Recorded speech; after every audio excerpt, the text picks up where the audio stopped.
عزیزو اگر تھک نہیں رہے تو جملہ کہوں، ابھی تو میری قوم ہضم نہیں ہو رہی جب یہ حال ہے. اگر یہ ساری قوم باکردار ہو جائے تو شیعوں کا دشمن کہیں ڈھونڈنے سے بھی نہیں ملے گا. صلوات پڑھیں محمد و آل محمد پر.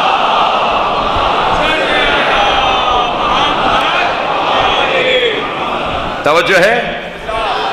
ہم نے تو امام بارگاہ علیحدہ بنائے ہوئے ہیں جی، ہم نے تو مسجدیں علیحدہ بنائی ہوئی ہیں. ہم مسجدوں میں مجلس نہیں کرتے، اس لیے کہ وہاں شرعی احکامات پر عمل کرنا پڑے گا. ہندو نہیں آ سکتا، یہودی نہیں آ سکتا، عیسائی نہیں آ سکتا.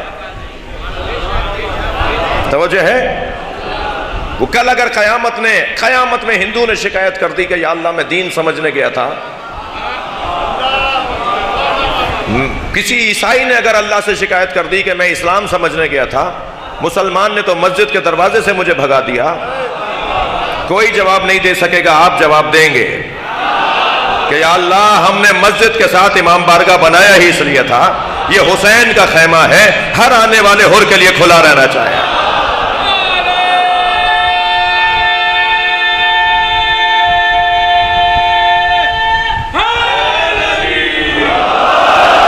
عزیزان گرامی، وسعت قلبی، سینہ بڑا کیجئے، دل بڑا کیجئے، ذہن کو وسیع کرنے کی ضرورت ہے. کوئی شیعہ فرقہ پرستی نہیں چاہتا. ہم سنیوں سے پیار کرتے ہیں، یہ کسی کے دباؤ میں نہیں کہہ رہے. توجہ چاہوں گا. اب کے بعد میرے جملوں کو ذرا محسوس کریں. ریکارڈ کرنے والے اور نوٹ کرنے والے ان جملوں کو نوٹ کریں. پاکستان کے اندر مکتب تشیع، اثنا عشریہ، فقہ جعفریہ پر عمل کرنے والی قوم کسی بیرونی، داخلی، مالی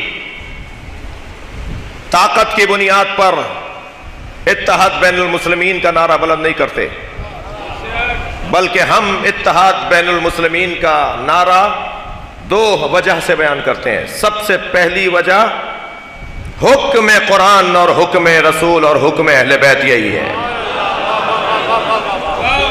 ہم دینی فریضہ، ہم قومی فریضہ سمجھتے ہوئے اتحاد بین المسلمین کا نعرہ لگاتے ہیں، اور نعرہ ہی نہیں لگاتے، عمل کرتے ہیں.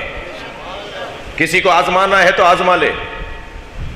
میرا ایک سنی بھائی مجھ سے کہنے لگا کہ میں کربلا مشی کرنے گیا، مشی کے درمیان نیاز تبرکات تقسیم ہو رہے تھے، میرا دل کر رہا تھا کہ فلاں نیاز کھاؤں، فلاں چیز جو بٹ رہی ہے وہ لے لوں، مگر رش اتنا زیادہ تھا تو میں نے دور سے یہ آواز لگائی انا سنی، تو وہ بانٹنے والا سب کو چھوڑ کر میرے پاس آ گیا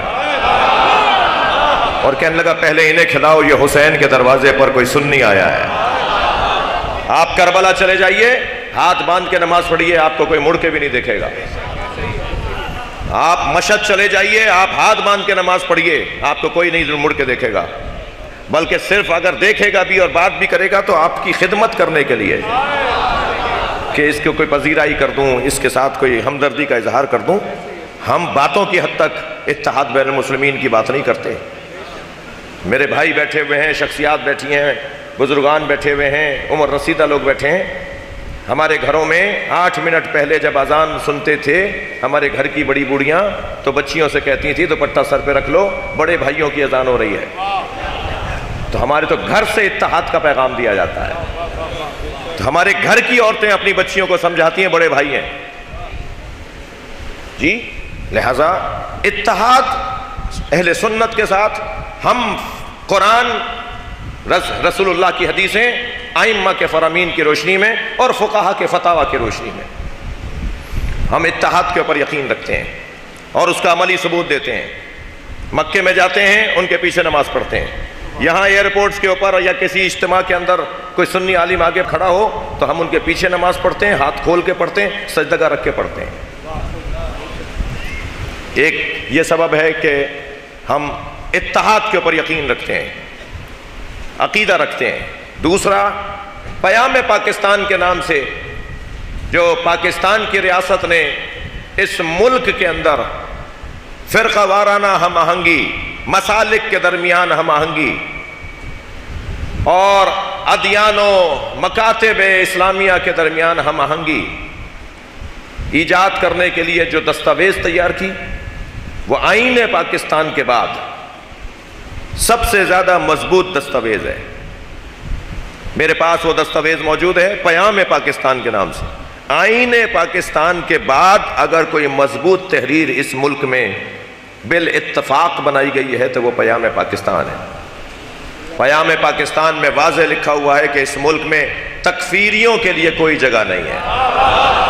لبیک یا حسین،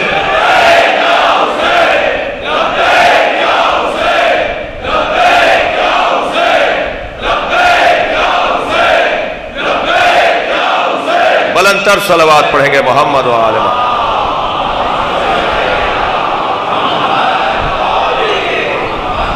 عزیزان گرامی، ہم اس ملک کے اندر دوسروں کو زندہ بھی دیکھنا چاہتے ہیں اور خود بھی زندہ رہنا چاہتے ہیں۔ کچھ دن پہلے جو کراچی میں ایک اجلاس بلایا گیا، اس اجلاس میں جو فرقہ واریت کی گفتگو کی گئی، اذانوں میں علی ولی اللہ جو ہمارا مذہبی، دینی، عقیدتی، فقہی اور شرعی مسئلہ ہے، اس کے خلاف ہرزہ سرائی ہوئی۔ تعجب مجھے ان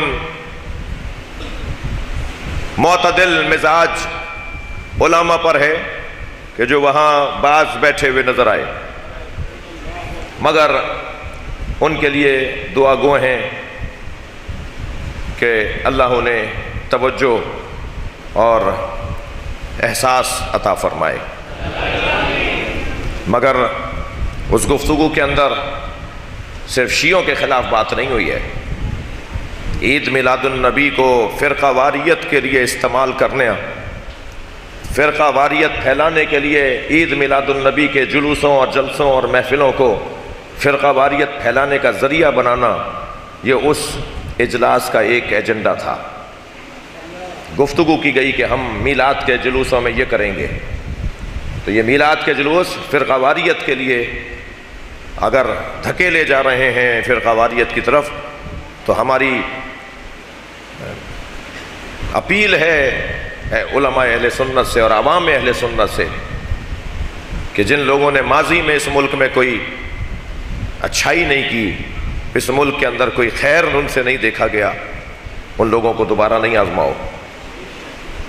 میں ریاست پاکستان سے بھی اور حکومت پاکستان سے بھی مطالبہ کروں گا کہ یہ لب و لہجہ جو اس اجلاس کے اندر اپنایا گیا، یہ لب و لہجہ ضیاء الحق کے زمانے کا لب و لہجہ ہے۔ کیا آپ اس ملک کو دوبارہ اس ماحول کی طرف دھکیلنا چاہتے ہیں جس ماحول کے اثرات اور نقصانات آج تک ہم پاکستانی شہری برداشت کرتے آ رہے ہیں؟ نہیں عزیزان گرامی، بہت واضح طور پر مشوروں کے بعد، مشاورتوں کے بعد، مسلسل رابطوں کے بعد آپ کے سامنے یہ چند جملے کہہ رہا ہوں، اور وہ یہ کہ ہم اس ملک میں فرقہ واریت نہیں ہونے دیں گے۔ ہم اس ملک میں تکفیریت کو پنپنے نہیں دیں گے۔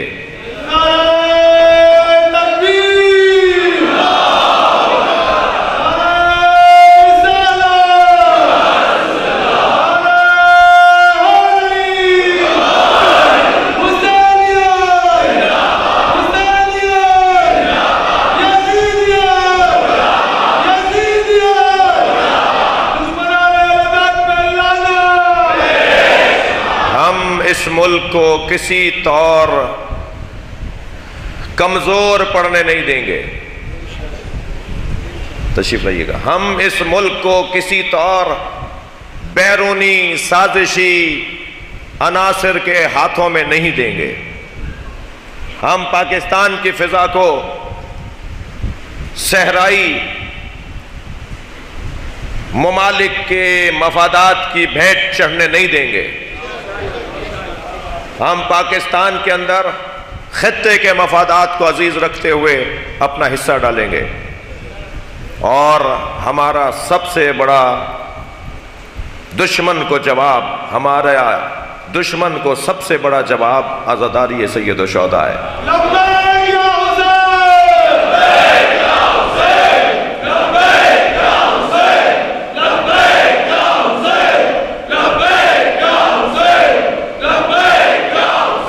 بلند تر صلوات پڑھیں گے۔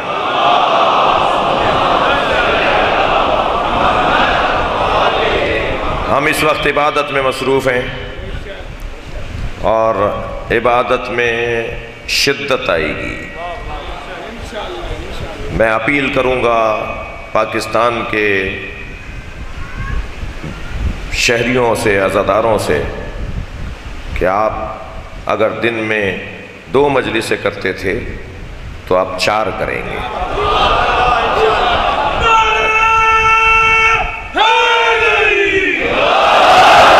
اگر آپ جلوس اضحیٰ میں آدھے رستے سے واپس آ جاتے تھے تو اب آپ جلوس پورا کریں گے۔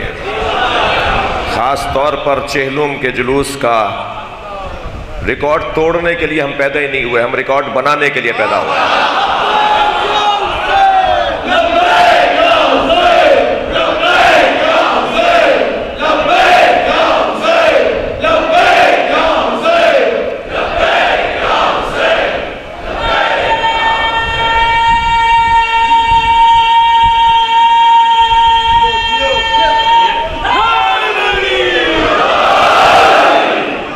میں نے بہت ضروری باتیں کہہ دی ہیں جو مجھ سے متعلق لاہور میں ہوا ہے، میں اس کے لیے آج بھی کچھ نہیں کہوں گا۔ انتظار کر رہا ہوں اس ملک میں اگر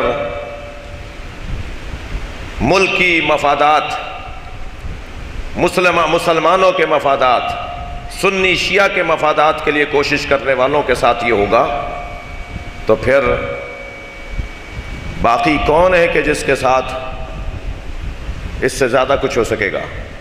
مجھے تعجب ہے، جانتے ہیں افراد کے ہم نے ہمیشہ اپنے عقیدے کو مضبوط سے مضبوط تر قوم کے درمیان پیش کرنے کے ساتھ اس ملک کی فضا کو بہتر رکھنے میں اپنا کردار ادا کیا ہے، اور یہ کردار باقی اور جاری رہے گا۔ میں شکریہ ادا کروں گا جنہوں نے پوری دنیا سے میسیجز کے ذریعے، پوسٹوں کے ذریعے محبتوں کا اظہار کیا۔ کل مرکزی تنظیم عزاداری کی جانب سے ایک اجلاس ہونے جا رہا ہے، گزشتہ کل مرکزی تنظیم اعضاء کی جانب سے ایک اجلاس ہوا، اور اس وقت پورے پاکستان کے علماء ایک بات پر اتفاق رائے کرتے جا رہے ہیں، بڑھتا جا رہا ہے اتفاق رائے کہ ہم ایک ملکی سطح کی علماء کنونشن کی طرف جا رہے ہیں۔ پاکستان کے مقتدر اور بزرگ علماء کرام جمع ہوں گے، اور ہم اپنے عقیدے کا اظہار بھی کریں گے، اور پاکستان کی سالمیت کی اپنی جانب سے ضمانت بھی دیں گے۔